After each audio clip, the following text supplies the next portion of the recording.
আমি যদি আপনাদেরকে দেখানোর চেষ্টা করি ঠিক এই মুহূর্তে শাহবাগের অবস্থাটা দেখানোর চেষ্টা করছি যে এখান থেকে হাজারো হাজারো মানুষ কিন্তু একেবারে জড়ো হয়েছেন।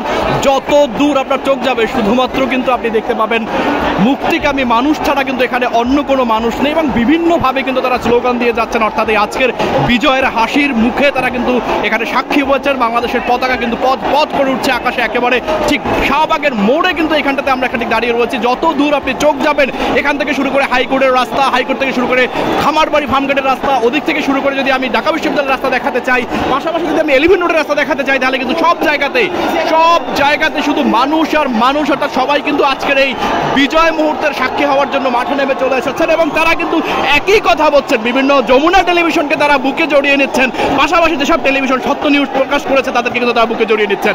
আপনি দেখার চেষ্টা করেন যে এখানটাতে আসলে কি হচ্ছে বা কি হয়েছে। মানুষের মানে কি বলবো, যত দূর চোখ যায় এই শাহবাগেই তো গণজাগরণ হয়েছিল, এই শাহবাগেই তো গণতন্ত্র মঞ্চ হয়েছিল, এই শাহবাগেই আজকে বিজয়ের মিছিল হচ্ছে, এই শাহবাগেই কিন্তু সবকিছুর ফয়সালা হয়ে যাচ্ছে। এখান থেকে কিন্তু আমরা বলতে পারছি আমরা কিন্তু বিজয় নিয়েই ঘরে ফিরবো, এবং এখানে কিন্তু শাহবাগে হাজার হাজার হাজার বলবো না, আমি লাখ লাখ বলবো মানুষ কিন্তু ঠিক এই মুহূর্তে বারডেম হাসপাতালের পাশে অর্থাৎ ঠিক শাহবাগের মাঝখানে কিন্তু তারা অবস্থান করছেন, এবং সেখান থেকেই কিন্তু মূলত সমস্ত যত দূর চোখ যায় শুধু মানুষ মানুষ মানুষ, বিজয়ের উল্লাসে মানুষ।